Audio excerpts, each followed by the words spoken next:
Olá pessoal, tudo bom com vocês? Sejam bem-vindos à nossa sequência aqui de aulas sobre equações diferenciais. Na aula anterior, nós falamos um pouco, né, sobre um tipo de função, a função homogênea com duas variáveis, né? Mostramos como verificar. E esse conteúdo, conforme eu falei na aula anterior, ele seria importante para resolver um tipo de equação diferencial, que é o tema da nossa aula de hoje, né? Equações diferenciais de primeira ordem que vamos trabalhar aqui, vocês vão perceber equações diferenciais de primeira ordem que se aplica o mesmo tipo de função, e eu vou detalhar aqui como identificar esse tipo de EDO, porque é muito importante vocês perceberem as diferenças, né, entre as EDOs, tanto em relação à ordem, como também em relação à quantidade de variáveis, ok? Então vamos lá? Então vamos ver aqui um exemplo. Pessoal, aqui o tema da aula, né, para vocês terem aí, né, desde o início bem claro, equações diferenciais homogêneas. Essa verificação se é homogênea ou não, entra o conteúdo que eu falei da aula anterior, funções homogêneas com duas variáveis, e aqui tem que ser de primeira ordem com duas variáveis, tá certo? Então, se é uma EDO desta ordem, primeira ordem, né, e com duas variáveis, vocês vão poder aplicar a técnica que nós vamos ver aqui de resolução, ok? Vamos ver então juntos? Então, vejamos aqui o nosso exemplo. Primeiro, vamos ver aqui a estrutura, né? Então, equações diferenciais homogêneas de primeira ordem, né, que nós vamos estudar aqui. Como que eu vou verificar se ela é homogênea ou não? Então, primeira coisa, se você tem uma EDO de primeira ordem com duas variáveis, você vai verificar se essa função da sua EDO de primeira ordem, ela é homogênea. Para verificar se ela é homogênea, entra o critério que a gente viu no vídeo anterior sobre funções homogêneas com duas variáveis, ok? Depois que você identificou que a função é homogênea, você vai seguir esse roteiro de solução. Primeiro você vai ver que ela é realmente homogênea, verificando se a função associada àquela EDO realmente é homogênea. Depois você vai aplicar a substituição y igual a zx, aí você vai manipular, fazendo aí alguns passos, né, na sua estrutura para que fique uma EDO separável. E conforme vimos também em vídeos anteriores, a EDO separável tem uma técnica de solução usando integrais que nós vamos relembrar aqui. E depois, por fim, você vai retornar para a variável original, né, e apresentar a solução. Então, vamos ver na prática como que fica esse roteiro, tá certo? Vamos então ver a seguir. Então, ó, nós temos aqui essa EDO, eu sei que ela é de primeira ordem, eu sei que ela tem duas variáveis, então ela está se caracterizando como EDO de duas variáveis, e é de primeira ordem, tem duas variáveis que é x e y, mas eu não sei ainda se ela é homogênea. Como que eu vou saber se ela é homogênea? No vídeo anterior eu expliquei como verificar se a função é homogênea, e é o que a gente vai aplicar agora. Vamos ver então aqui na sequência, ó, para ver se ela é homogênea. Se você não lembra, né, com detalhes, o vídeo anterior que fala sobre isso, assista também. Então, aqui, para verificar se é uma função homogênea, então agora eu estou verificando só essa parte aqui, só a estrutura da função, tá? Y menos x sobre x, será que ela é homogênea? Ela tem que atender essa condição aqui. Quando eu fizer aqui f de lambda x e lambda y, eu tenho que chegar na própria função vezes o lambda. Lambda ou lambda elevado a zero, que foi o caso que deu aqui, ou lambda elevado a 1, ou lambda elevado a 2, lambda elevado a 3, né? Assim sucessivamente. Mas se você não lembra em detalhes, assista o vídeo anterior que a gente fala bastante sobre isso, como verificar se a função é homogênea. Mas aqui, relembrando brevemente, o que que eu fiz? A estrutura aqui da função, a gente pega aqui, ó, lambda y, lambda x sobre lambda x, então eu só coloquei o lambda, né, em cada letra aqui. Depois, o que que a gente fez aqui? Colocou o lambda em evidência, que estava, né, em comum nas duas partes. E aí, o que que a gente faz na sequência? Cancela o lambda aqui, que está multiplicando em cima e embaixo, numerador e denominador, né? Então, porque dividido por ele mesmo daria 1, então a gente pode fazer o cancelamento. Sobrou a própria estrutura da função, só que não sobrou nenhum lambda, né? Se não sobra nenhum lambda, mas sobrou a estrutura da função, isso quer dizer que seria vezes o lambda elevado a zero, porque todo valor elevado a zero sempre é igual a 1, tá? Então, atende à condição de ser uma função homogênea com duas variáveis, que é o que a gente viu no vídeo anterior. Quem não lembra, assiste lá para ver mais exemplos, ok? Atendendo à condição, a estrutura da função de duas variáveis sendo homogênea, chegando aqui em lambda vezes a própria função, que é a condição para que seja, né, homogênea, quando você faz aqui o f de lambda x lambda y, pensando na função de duas variáveis, você passa para as próximas partes da nossa roteirização, né, que a gente acabou de ver aqui, ó. Primeiro você mostra que é homogênea, a gente acabou de fazer esse processo. Agora, aplicar a substituição y igual a zx. Esse é o segundo passo. Vamos fazer esse passo agora. Então, para aplicar esse passo, a gente já verificou que é homogênea, então aqui a gente vai substituir y igual a zx, como na função, né? A equação é o EDO, né? Ela é diferencial, ela tem derivadas. Derivando y igual a zx, dá o quê? Da y' igual, aqui seria a derivada do produto, tá? Então, a derivada do z seria só representar a derivada do z dz dx, e o x você só coloca ali representado, mais o primeiro vezes a derivada do segundo, que já está em x. Então, qual que é a derivada de x? A derivada de x em x mesmo vai ser 1, né? Porque a gente subtrai 1 do expoente, daria 0, x elevado a 0 soma e fica só 1 ali, tá certo? Então, é a regra do produto lá da derivada, que você sempre faz a soma, né?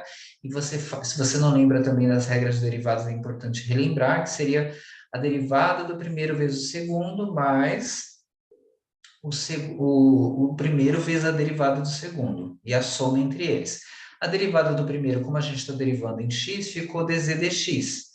Aqui eu só copiei o x, mais o primeiro, que é o z, e derivando x em x mesmo, deu 1, ok? Tendo feito isso, agora substituir onde tem y, o y, lá na nossa EDO, e onde tem y', vamos substituir também por essa estrutura que a gente acabou de encontrar, ok? Vamos ver então como vai ficar, ó. Essa é a nossa EDO, né, de primeira ordem, com duas variáveis, já verificamos que ela é homogênea, agora o processo de substituição. Como vai ficar? O que a gente acabou de achar para o y', né, quando a gente fez ali a derivada, a gente substitui aqui, e o que a gente tinha, que o y é igual a zx, a gente substitui aqui.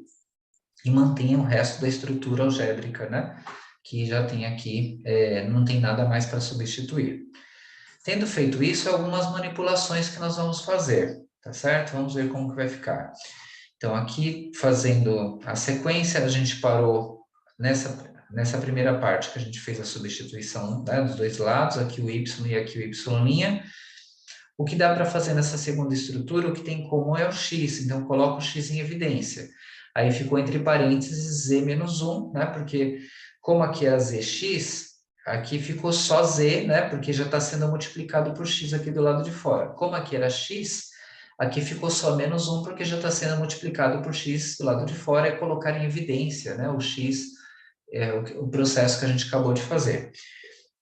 E aí, dando sequência aqui às nossas manipulações, por enquanto só colocamos o x em evidência. O que mais é possível fazer? Vamos ver então aqui na sequência o que a gente fez aqui nessa passagem. Então aqui a gente fez z vezes 1, deu o próprio z. Aqui a gente fez o cancelamento do x com x, sobrou z1. Agora nessa estrutura, né, que já está mais simplificada e a gente fez tudo o que era possível, a gente vai trabalhar aí com a ideia, né, da nossa... E, na verdade, aqui estava quase tudo possível, né? A gente ainda podia fazer mais uma simplificação, que seria ou passar o z subtraindo, que vai sumir o z, ou você pensa assim, que você está subtraindo o z dos dois lados, que também dá na mesma, certo? Então, mas de qualquer forma, esse z ele vai desaparecer, ou você pensa em termos de passar para o outro lado, inverter a operação, ou você pensa com a ideia da balança, que toda equação, né, necessita, que seria subtrair z dos dois lados, e aí eles somem também. Então, essa é a estrutura mais simplificada que a gente conseguiu. Nessa estrutura que vai entrar aí o modelo de EDO separável, né? que a gente tem ali a técnica das integrais que eu falei no começo da aula, né? Então, quando você pensa numa IDO do tipo separável, nós já vimos isso em vídeos anteriores. Quem não lembra também dá uma olhada lá na IDO do tipo separável com exemplo que a gente já fez em vídeo anterior. Então, a gente chegou nessa estrutura aqui. Para trabalhar como EDO do tipo separável, vamos separar mesmo, só z de um lado e só x do outro. Então, você pode manipular, você pode multiplicar em cruz, você pode passar o que está multiplicando, aqui o que está dividindo multiplicando, né? Ou você multiplica em cruz e depois vai fazendo os ajustes, né? Aqui, se você pensar, por exemplo, que esse x está multiplicando, eu posso passar ele dividindo, né? Se você pensar que esse dx ele está dividindo, eu posso passar ele multiplicando, né? Eu posso passar ele multiplicando aqui, né? No caso, que teria o menos 1, ficaria menos dx, ou menos fica aqui no meio, não tem problema. Tem várias formas de manipular, ou multiplique em cruz, ou pense em inversão de operações, e vocês vão conseguir chegar nessa estrutura. Quem não lembra disso, assista um vídeo, tá? Que eu fiz específico sobre o tema. Aí, depois que você separou z de um lado, x do outro, que é o que caracteriza a IDO do tipo separável, você coloca a integral dos dois lados. Aqui está sendo integrado em z, certo? Como não tem nada representado, vai dar o próprio z, porque eu considero que seria z elevado a zero, eu somo 1, né, que é a regra da integral, quando você soma 1 no expoente, aí você chega nesse z. E aqui, quando ficou menos dx sobre x, pela regra também das integrais, isso aqui seria como se fosse 1 sobre x, e pela estrutura de integrais que vocês já estudaram anteriormente, isso daria logaritmo, né, de x, e mantém o negativo. E como aqui está em forma genérica, a gente não está substituindo valores, a gente mantém o mais c, que é padrão, né, de uma integral indefinida. Então, quem não lembra os detalhes, assista o vídeo anterior. A gente resolveu como EDO do tipo separável, então a gente está seguindo o padrão aqui dessa tabela. Ó. O que a gente fez até agora? Ó? A gente verificou que era homogêneo usando a estrutura de função, que tem um vídeo que eu expliquei como ver que a função de duas variáveis é homogênea. A gente aplicou a substituição do y por zx, só que aí a gente precisou também derivar, né, para ver como que ficaria y'. A gente manipulou a expressão para chegar numa EDO separável e a gente resolveu a EDO separável, agora retornar para a variável original e apresentar a solução. É o último passo. Então, como a gente já resolveu aqui a EDO separável, né? Aqui, deixa eu mostrar para vocês, aqui. Agora a gente volta, né? Substitui novamente para voltar para o original. Agora vamos retornar para a função y, lembrando que y é igual a zx, que foi a substituição que a gente tinha feito, tá certo? E aí, para aplicar esse último passo, o que a gente faz? Então, a gente pega aqui o valor do z, que a gente acabou de achar, substitui no lugar do z aqui, usando essa estrutura, né? Porque foi ela que a gente usou para fazer a substituição, y igual a zx, o z que a gente acabou de encontrar, substitui aqui. Aqui a gente só fez uma última manipulação, que foi colocar o x na frente, mas porque ele está multiplicando, né? E muitas vezes a gente costuma usar o x na frente nesse tipo de estrutura algébrica. Mas aqui já estaria correto também, né? Como solução, mas por questões de padronização, muitas vezes se deixa, né, o x multiplicando e depois as demais partes, né? Da estrutura algébrica. E aqui é a solução geral, tá? Que a gente acabou de encontrar desta EDO, de primeira ordem, né, com duas variáveis, tá? Então, aqui é a solução dessa IDO homogênea, a gente testou para ver se era homogênea, ela é de primeira ordem e ela é com duas variáveis. Então, para usar esse modelo que a gente trabalhou hoje, tem que ter todas essas características. É de primeira ordem ou não é? Como que eu sei? Se a derivada máxima é de primeira ordem, só tem y', não tem y duas linhas, né? Não tem y três linhas. De primeira ordem, a derivada máxima é de primeira ordem, a derivada com a ordem mais alta, né? E depois a gente fez o quê? Verificou se era homogênea, que foi uma estrutura de função homogênea que a gente viu na aula anterior, quem não lembra, rever. Depois a gente trabalhou, manipulou para cair no EDO do tipo separável, aplicou a regra da EDO separável, já visto também no vídeo anterior, Depois a gente retornou, como a gente tinha substituído por essa estrutura, a gente pegou essa estrutura e substituiu o Z que foi encontrado, a gente achou a solução geral dessa EDO do tipo homogêneo, ok? Então, muito obrigado pela presença de vocês, mais uma vez assistindo aqui os vídeos, ótimos estudos, aguardo vocês na próxima aula.